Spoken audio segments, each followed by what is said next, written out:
India's currency and bond markets and the US markets are in a state of relief. The Reserve Bank yesterday signaled a significant policy change on liquidity. The central bank has decided to do daily repos, which is a practice that it had discontinued for the past 5 years. Basically, a repo is a way in which the central bank gives money to banks.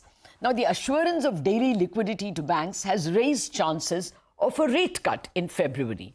Now, separately, in the US, core CPI for the month of December has come in at 3.2. This is 10 basis below what the market was expecting.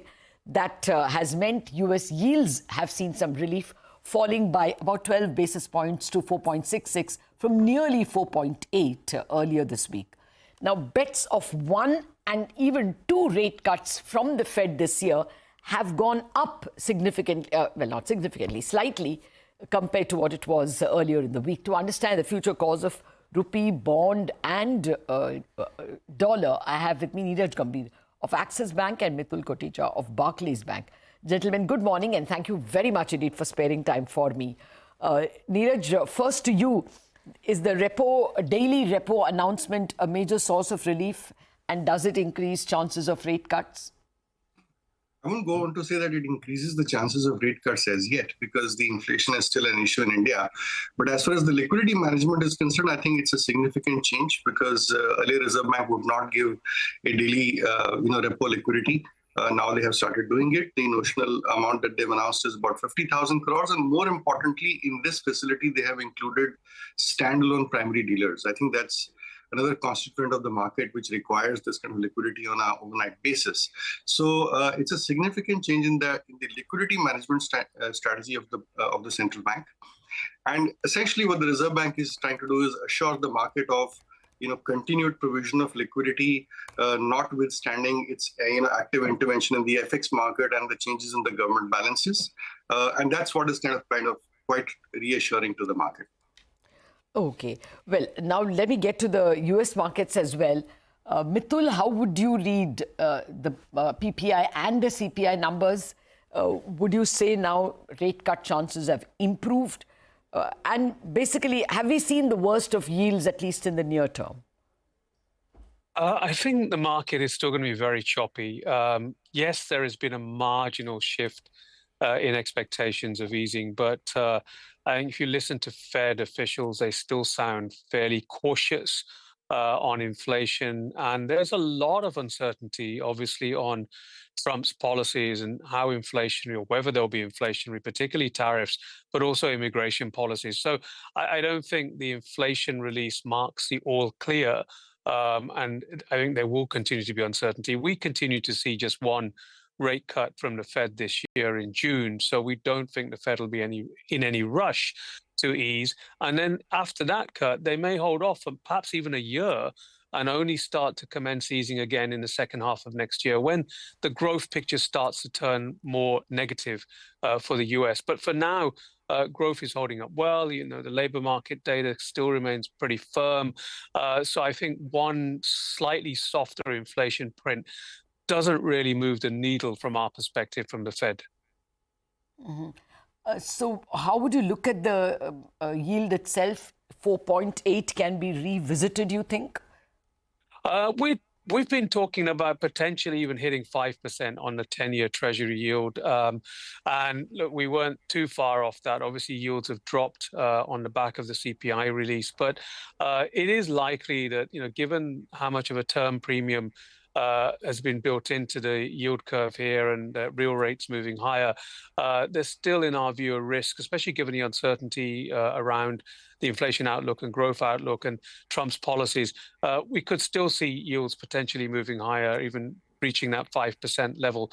But we don't necessarily see yields significantly higher.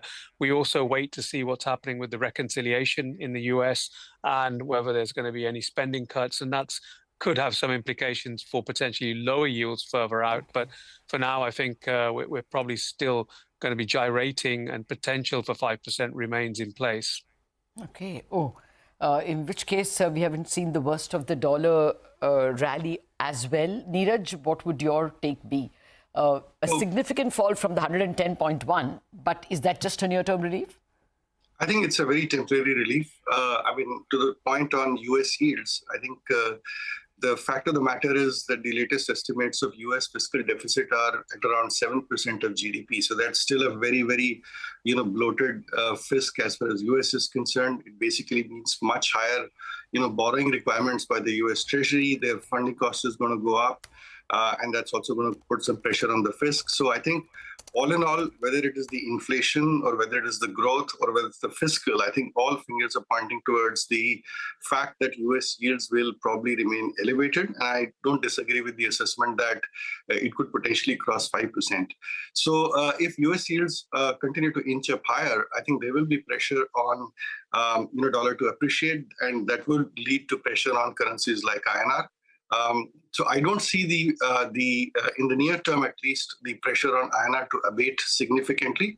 And I think that basically means that Reserve Bank will probably have to continue to intervene in the market to kind of manage the volatility and manage the pace of depreciation that we are seeing at the moment.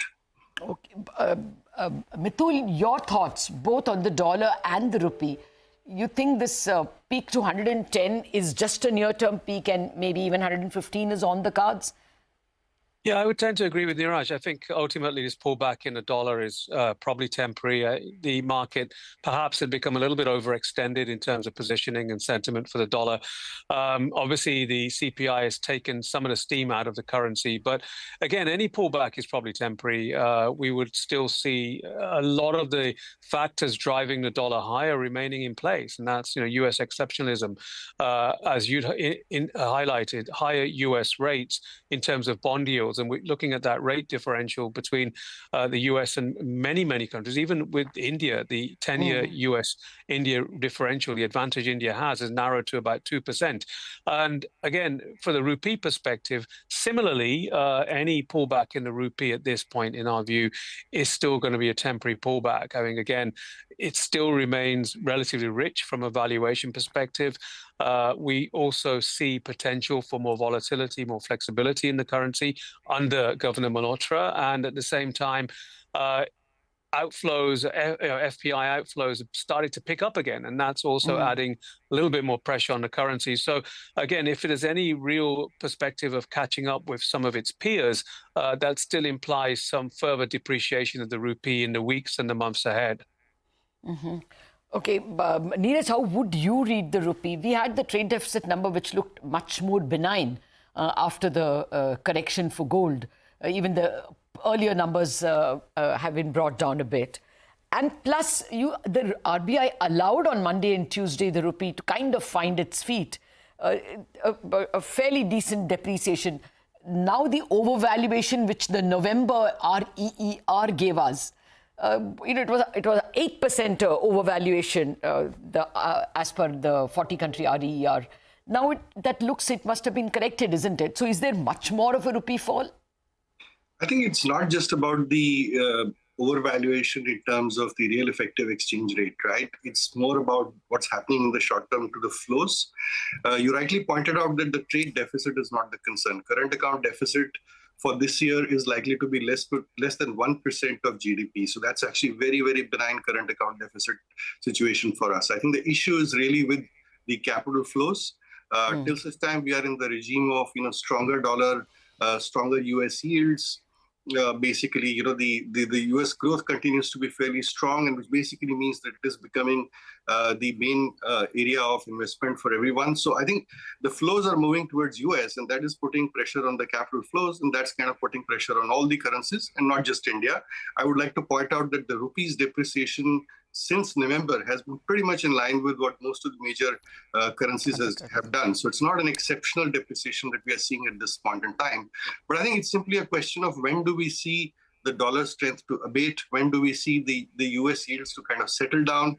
When the rest of the world will start looking at emerging markets once again. So can you all, both of you, leave me with some levels? First, Neeraj, what should we expect in terms of the rupee, say by March? I know there are big Trump-related announcements and events in between, but still, what would your rupee range be for March? First, Neeraj? I think I would say that anything more than 87 to 87.5 at this point in time looks a bit difficult. I think we will see exporters coming to the market once we reach those kind of levels and forwards come off a little bit. But, it could be a very, very volatile period from here until the March end. Okay. Mitul, your thoughts on both rupee range and dollar index? Well, I think, firstly on the rupee, I have to go with our official forecast, which at the end, for end year, we're 87. Now, obviously, we've come very close to that even before January is out. So you have to highlight here that potentially we may have gone a little bit too far too quickly. But as I mentioned, it doesn't mean that we're not going to see any further depreciation. I think that still looks like it's going to continue. Similarly with the dollar, I mean, if I really look at our global forecast with this dollar move has been, the right direction from our perspective, but it's gone very, very quickly. So even from a DXY perspective, again, we don't have forecast levels, but around here at 109, there is potentially, and I had a number of conversations with clients last week, and a lot of investors are looking for DXY to get up to about 113, 115 even in the next several months ahead. Again, as I say, it's not our official forecast, but certainly clients and investors are looking for DXY to continue to move into a higher range. Yeah, that's the chatter I heard. And perhaps this question is difficult because there are binary events lined up. These are not normal events, so we don't know if there is an external revenue service that President Trump is talking about. It can seriously disturb both goods and services flow and therefore currency flow. Thank you very much, Mitul and Neeraj. This is an unfinished conversation. We will have more data next week, same time, and we hope to invite you again to get your views. Thank you very much for joining us. It's just that with the dollar rupee, we should not extrapolate just because there is a huge movement in the month of January. A similar pro rata movement for the rest of the year is not to be expected because the rupee always moves in jerks and jumps, and maybe a large part of this year's depreciation, or at least some part of this year's depreciation, is over. We'll have to wait and see. Wrap up on Bazaar on that note. Chartbusters coming up.